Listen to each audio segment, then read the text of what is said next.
Hello guys, आज हम उन टॉपिक पर चर्चा करेंगे जो सीजीपीएससी प्रीलिम्स और व्यापम जैसे परीक्षाओं में पूछा जाता है। उन्हीं टॉपिक पर हम बात करेंगे जो बार बार परीक्षाओं में पूछा गया है। तो आज का वीडियो वही रहेगा जो एग्ज़ाम में प्रश्न बनते हैं और वैसे टॉपिक बनते हैं जो एग्ज़ाम में पूछे जाते हैं। तो इन टॉपिक को पढ़कर ही जाना, ऐसे प्रश्न आपके एग्ज़ाम में ज़रूर बनेंगे। अगर यहाँ से क्वेश्चन आता है तो एक क्वेश्चन भी आपसे नहीं छूटने वाला। तो वीडियो को सुन कर जाना इंपॉर्टेंट है। सबसे पहले आप ये लेटर देख रहे होगा, ये जो नोट्स है इनको मैं लिख कर रखा हूँ। इन टॉपिक को आपको मैं बताने वाला हूँ, काफ़ी इंपॉर्टेंट है और बार बार परीक्षाओं में इस प्रकार के क्वेश्चन पूछा जाता है। तो चलिए सबसे पहले हम बात करते हैं यहाँ पर संविधान से, जो कि एग्जाम में कई बार पूछा गया है। सबसे पहले संविधान सभा तथा प्रमुख समिति, यहाँ से एग्जाम में कई बार प्रश्न बनते हैं। जो जो टॉपिक बनते हैं वही टॉपिक आपको कराऊंगा। यहाँ 17 टॉपिक है, मैं 17 टॉपिक लिख कर रखा हूँ। उतना क्वेश्चन आप पढ़ लीजिएगा। एग्जाम में एक भी क्वेश्चन आया यहाँ से तो एक क्वेश्चन नहीं छूटेगा, चाहे आप सीजीपीएससी प्री की तैयारी करो या व्यापम जो भी एग्जाम कॉम्पिटिटिव की तैयारी करो, है ना। पहली बार आए तो वीडियो को लाइक करके जाना और सब्सक्राइब जरूर करना। चलिए मैं बात करता हूँ, दूसरा टॉपिक है प्रस्तावना। उसके बाद है संघ और उनके राज्य क्षेत्र और मौलिक कर्तव्य। तो मौलिक कर्तव्य इस एग्जाम में पूछा जाता है। मौलिक अधिकार चौथा टॉपिक है जो कि 12 से 35 तक लिया गया है। उसी प्रकार आपका राज्य के नीति निर्देशक तत्व का सिद्धांत जो कि 36 से 51 तक लिया गया है, ठीक है। यह आपका, अब देखिए मौलिक अधिकार 12 से 35 है, जिसमें आपका समानता का अधिकार, स्वतंत्रता का अधिकार, शोषण के विरुद्ध अधिकार, है ना, सांस्कृतिक अधिकार, शिक्षा का अधिकार, संवैधानिक उपचारों का अधिकार जो इंपॉर्टेंट होता है अनुच्छेद 32 में। देखिए जो समानता का अधिकार 14 से 18, जिसमें 14 है विधि के समक्ष समानता का अधिकार, 15 है जाति धर्म लिंग से संबंधित भेदभाव से संबंधित, है ना। उसी प्रकार आपका 17 है अस्पृश्यता का अंत, जो कि एग्जाम में कई बार प्रश्न पूछा गया है। आर्टिकल नंबर 17 है अस्पृश्यता का अंत। आर्टिकल नंबर 18 है यानी कि 18 उसमें उपाधियों से संबंधित, जैसे पद्म भूषण, विभूषण से, पद्मश्री से उसमें जो उपाधि मिलता है, जो परमवीर चक्र है, ये उसमें उपाधियों से संबंधित अवार्ड दिया जाता है। ये आपका 18 से संबंधित है। आर्टिकल नंबर 19 है आपका प्रेस की स्वतंत्रता से संबंधित, जो एग्जाम में कई बार पूछा गया, जिसमें प्रेस की स्वतंत्रता 19 आर्टिकल ए में बोलने की शक्ति है, बोलने की स्वतंत्रता है, उसमें रहने की स्वतंत्रता है, सभा करने की स्वतंत्रता है, देश विदेश जाने की स्वतंत्रता है, उसमें बिजनेस करने की स्वतंत्रता है, ठीक है। और आर्टिकल नंबर 20 है, 20 भी पूछा गया कई बार शोषण के विरुद्ध, जो मतलब आपको बता रहा हूँ, जो कई बार एग्जाम में 21 अनुच्छेद 20 21 से पूछा गया है, अनुच्छेद 23 है, 23 से पूछा गया है ना।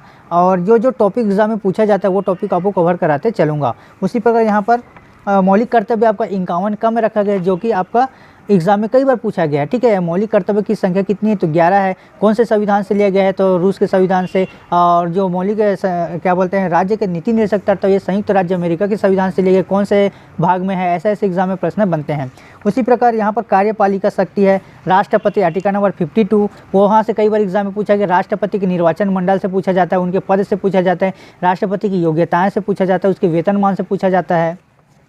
तो योग्यता आपका 58 में है, निर्वाचक मंडल निर्वाचन से संबंधित 54 में है, और 55 में है उसके राष्ट्रपति के महाभियोग की प्रक्रिया, यानी कि उनको राष्ट्रपति को कैसे टॉपिक से हटाया जाता है वहाँ से।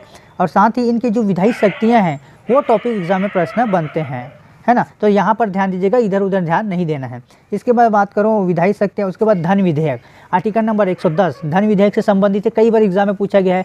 फिलहाल अभी 2023 के एग्जाम में बजट से संबंधित पूछा गया 112 में बजट से पूछा गया है। उसके बाद अध्यादेश जारी करना अनुच्छेद 123 में। अब मैं बात करूं यहाँ पर जो आपातकालीन शक्तियाँ अनुच्छेद 352 से 360, वो कई बार एग्जाम में यहाँ से प्रश्न बने हैं ऑब्जेक्टिव क्वेश्चन में। अब उसके बाद हम बात करें उपराष्ट्रपति, तो उपराष्ट्रपति आर्टिकल नंबर 63, उसमें भारत के उपराष्ट्रपति, राज्यसभा, उपराज्यसभा, एक क्वेश्चन पूछा गया है, भारत का उपराष्ट्रपति राज्यसभा का पदेन सभापति होता है। ये भी 2023 के क्वेश्चन में पूछा गया है, आर्टिकल नंबर 64 में और 89 में है।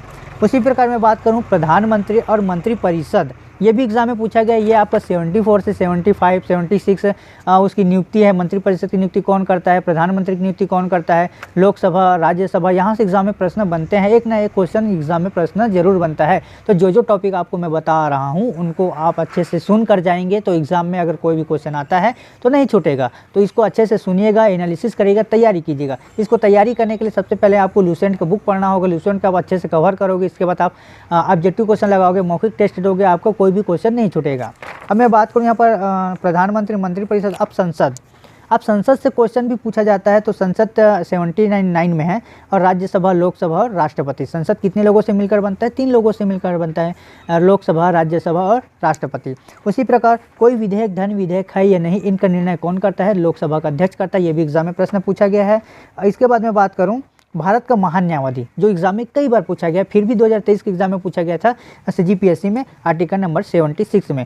तो अगर एग्जाम में पूछता है कि भारत के जो महान न्यायवादी है उनकी नियुक्ति कौन करता है, तो राष्ट्रपति करेगा। और भारत का प्रथम विधि अधिकारी होता है, कौन होता है? भारत का सर्वप्रथम विधि अधिकारी होता है। नहीं वो संसद का सदस्य होता है, नहीं मंत्रिमंडल का सदस्य है, लेकिन वो भी किसी भी समिति या सदन में बोल सकता है, लेकिन उसे मत देने का अधिकार नहीं है।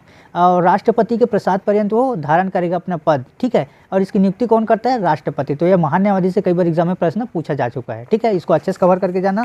इसके बाद भारत के नियंत्रक और महालेखा परीक्षक की नियुक्ति कौन करता है? राष्ट्रपति। यह आपका आर्टिकल नंबर 148 यानी कि 148 से 151 तक लिया गया। इसको अच्छे से पढ़ के जाना, महानियंत्रक और महालेखा परीक्षक से। इसके बारे में बात करूँ, आर्टिकल नंबर धन विधि। और भारत का जो नियंत्रक और महालेखा परीक्षक होता है वो धन का संरक्षक होता है, ठीक है। अब सर्वोच्च न्यायालय से भी एग्जाम में कई बार पूछा गया। सर्वोच्च न्यायालय का जो गठन है आर्टिकल नंबर 124 में, उसी प्रकार उनकी नियुक्ति है, योग्यताएं हैं और वेतन और भत्ते से कई बार एग्जाम में प्रश्न पूछा जा चुका है। उसके बाद है विधान परिषद व विधानसभा। विधान परिषद से कई बार पूछा जाता है, उसके कार्यकाल से संबंधित प्रश्न पूछा जाता है और योग्यताएं से। और कार्यपालिका और राज्यपाल से तो कई बार एग्जाम में पूछा गया है। और सभापति और उपसभापति, यहाँ तक कि मैं बात करूँ सभापति से एग्जाम में फिर भी एक क्वेश्चन पूछा गया था 2023 में, और उनकी शक्तियों से प्रश्न पूछा जा चुका है। तो इतना टॉपिक आप पढ़ के जाना, भारत के संविधान से ऐसे ही प्रश्न एग्जाम में प्रश्न देखने को मिलता है। तो इन टॉपिक को अगर पढ़ के जाते हैं तो एक भी क्वेश्चन यहाँ से नहीं छूटेगा। वीडियो कैसे लगा हाँ कमेंट में बताए गए, और वीडियो अंत तक देखने के लिए वीडियो को आप सभी को बहुत बहुत धन्यवाद, थैंक्स। तो वीडियो को अधिक से अधिक शेयर करेंगे और वीडियो आपको कैसा लगा कमेंट में बताएंगे। और वीडियो आपको अच्छा लगता है तो और भी हम ऐसे वीडियो लेकर आएंगे जो टॉपिक एग्जाम में प्रश्न बनते हैं, जैसे प्राचीन भारत का इतिहास है, मध्यकालीन इतिहास है, जो टॉपिक एग्जाम में बनते हैं। और बाकी और भी जो वीडियो बनाया हूँ उसको वीडियो में अपलोड कर दिया हूँ, जाके उस वीडियो को देखेंगे और वीडियो को सबसे पहले जल्दी से वीडियो को लाइक करेंगे।